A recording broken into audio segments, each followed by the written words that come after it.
Continuamos entonces. Decíamos que el carbono está ubicado en el grupo 4A, por consiguiente tiene 4 electrones de valencia. Necesita 4 electrones que pueden ser brindados por 4 enlaces simples, 2 enlaces dobles, uno triple y uno simple, o 2 simples y uno doble. Ejemplos de esto: el carbono con 4 enlaces simples. ¿Qué átomos necesitan un solo electrón para poder completar su octeto? Está el hidrógeno, por ejemplo, puede ser un caso. Está el cloro, que también solamente necesita un elemento. Y lo demás, pues podemos completarlo con otros elementos que también requieran un solo electrón. Esto pues solo por mencionar alguno. Elementos que necesiten dos electrones para poder formar un enlace doble, por ejemplo el oxígeno. El oxígeno, que tiene 6 electrones de valencia, necesita dos electrones para poder completar su octeto. Entonces, este lado, el carbono le brinda dos electrones y a este lado el oxígeno le brinda otros dos electrones. Elementos que necesiten, así como acá, el hidrógeno necesita solamente formar un enlace que se lo va a aportar al carbono, que le va a aportar a su vez acá un electrón, y el nitrógeno, por ejemplo, que está ubicado en el grupo 5, necesita 13 electrones para poder completar los 8 electrones de su enlace. Y un elemento, un enlace, un carbono, por ejemplo, con dos hidrógenos y un oxígeno a este lado. El hidrógeno completó el enlace que necesite y el oxígeno completó los dos enlaces que necesita para los dos electrones que requiere para completar su octeto. ¿De qué depende que sea la una o la otra forma en la que el carbono, por ejemplo, vaya a lograr ese enlace? Del átomo con el que se esté enlazando. Revisemos estos casos. Tenemos las diferencias de electronegatividades. Si tenemos, por ejemplo, el átomo de hidrógeno-carbono, miren que acá hay 3 átomos que son de hidrógeno-carbono. Tenemos que la electronegatividad, vamos a borrar por acá,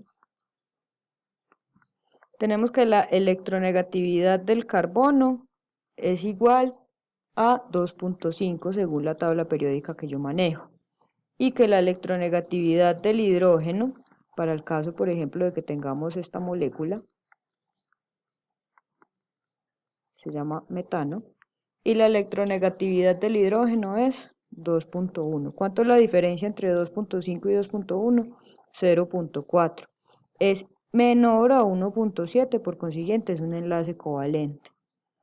Si tenemos, por ejemplo, este de acá, tenemos carbono, por este lado tenemos oxígeno y por este lado tenemos oxígeno.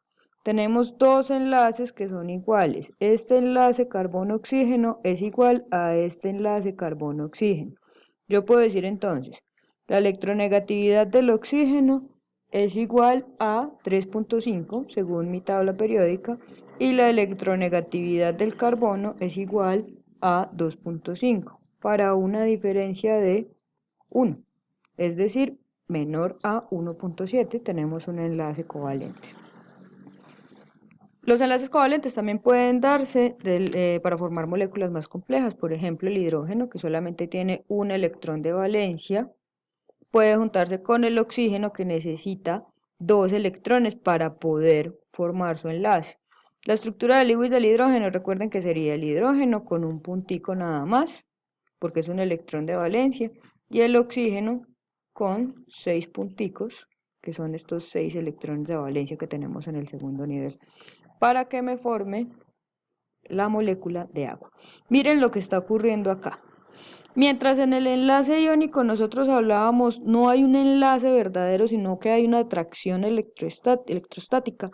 Acá sí hablamos de un enlace, de una unión de orbitales como tal. Y miren que se está compartiendo. ¿Qué está ocurriendo acá con el oxígeno, que es el que está acá en la mitad? Estos dos electrones, este electrón que le está aportando el hidrógeno y este electrón que le está aportando ese otro hidrógeno, hacen que complete su octeto. Otro ejemplo, tenemos un átomo de cloro junto a otro átomo de cloro.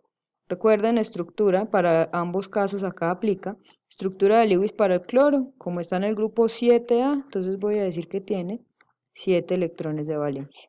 Y si se fijan acá en el nivel 3, recuerden que es 1, 2, 3. En el nivel 3 tiene ubicados 7 puntos que representan 7 electrones. El cloro necesita un electrón, tanto este cloro de acá como este cloro de acá. Se lo pueden compartir. Miren que acá hay una unión de los niveles, una unión de orbitales más bien, y la representación me va a quedar entonces Cl. Cuando yo hago la fórmula molecular, esto me va a quedar Cl2, indicando que hay dos átomos de cloro que están enlazados entre ellos. Y la fórmula del agua, como tengo un hidrógeno por acá, otro hidrógeno por acá y oxígeno, me queda H2O. Listo. Otra cuestión que es necesario revisar es la polaridad. Cuando nosotros hablamos de la polaridad, nos referimos a qué tan electropositivo, qué tan electronegativo es un átomo. Si nosotros tenemos, por ejemplo, dos átomos de cloro, ambos van a tender a ser eléctricamente negativos. Si nosotros miramos esto, se terminan anulando.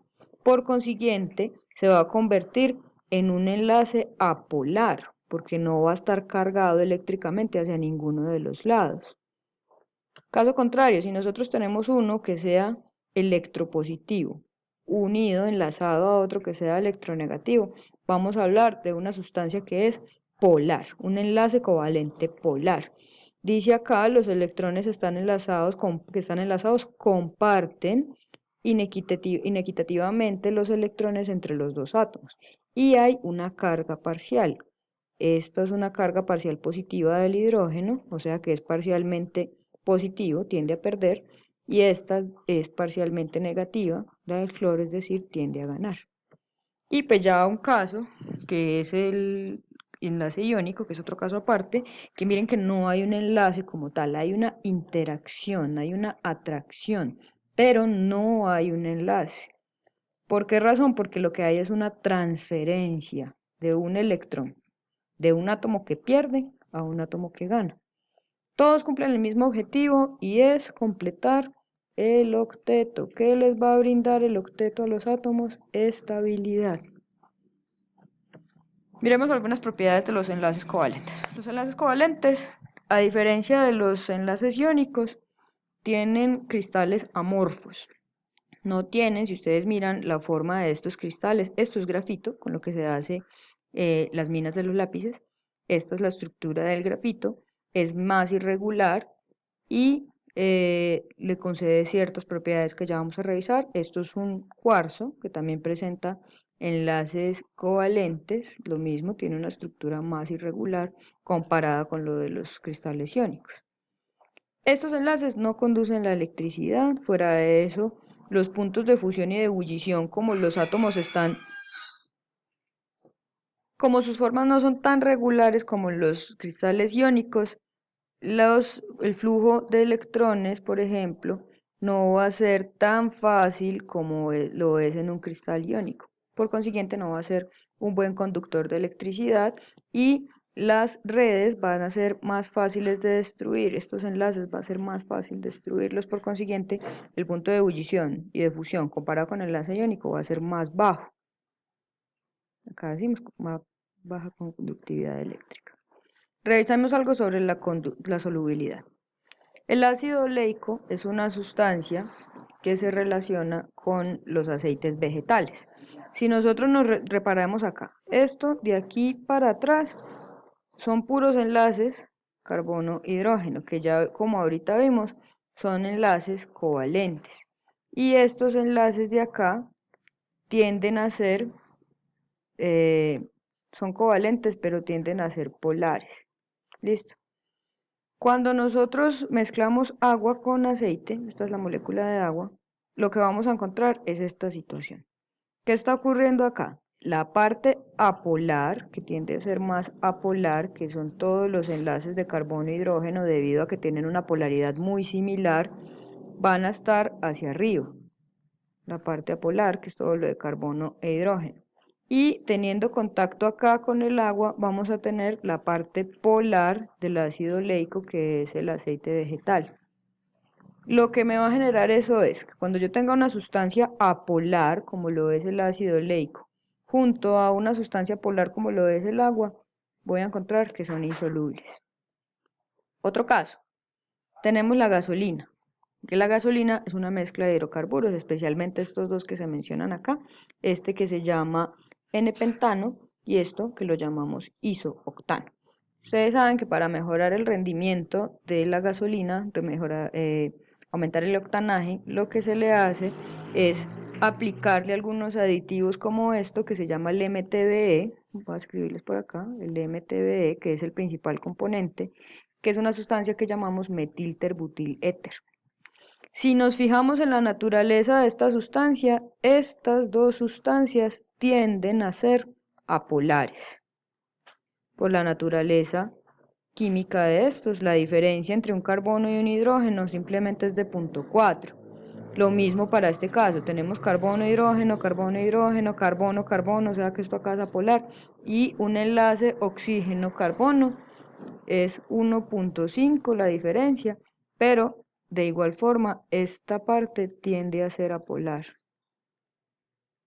Pero nosotros hemos visto que los aditivos son altamente solubles en agua. ¿Qué quiere decir eso? Si yo tengo una sustancia polar y la incluyo con una sustancia apolar, lo que voy a obtener es que van a ser solubles. Apolar más apolar va a ser soluble. Y tenemos este otro caso, una sustancia como el azúcar, que es un gran hidrocarburo llamado sacarosa. Estos grupos OH le conceden cierta polaridad. Por esa razón, cuando nosotros mezclamos azúcar en agua, lo que vamos a encontrar es la mayor parte se disuelve en el agua y hay una pequeña parte que no se disuelve. Esa pequeña parte es precisamente esa parte apolar.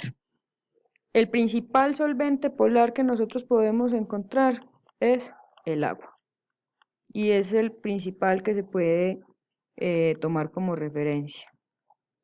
Caso, por ejemplo, que explica por qué los compuestos iónicos son altamente solubles. Como son tan polares, son muy solubles en agua. En conclusión, polar más polar, pues me va a decir que tengo dos sustancias solubles. Un enlace metálico, ya para finalizar, es una nube de electrones. Nosotros tenemos, para este caso, un metal como la plata, tiene una cantidad de electrones libres, deslocalizados, que lo que me van a generar es lo que nosotros llamamos una nube o un mar de electrones, así tal cual. Están circulando por toda la molécula sin ningún problema y eso le concede ciertas características. Ya sabemos que los metales son sólidos, son brillantes y presentan altos puntos de fusión. Como están organizados en redes cristalinas, esas redes, como son tan simétricas, lo que va a generar es que sea más difícil romperlas. Son buenos conductores eléctricos porque esas redes, al estar tan organizadas y tener electrones sueltos, a diferencia de un enlace iónico que no tiene los electrones disponibles como en un enlace metálico, permite que fluya la electricidad. Recuerden que la electricidad habla del movimiento de los electrones, a diferencia de un cristal como los covalentes, que están desorganizados, por consiguiente pues no va a haber un flujo de electrones adecuado. Y por último son muy maleables y muy dúctiles, gracias a que tenemos un cristal metálico, ¿cierto? Bien organizadito. Cuando nosotros le aplicamos alguna fuerza, un golpe para este caso, como se está ejemplificando acá, lo que ocurre es que los electrones no se deslocalizan, la forma del cristal no se pierde. Eso es todo, muchachos, espero haya sido claro. Nos veremos entonces en la próxima entrega.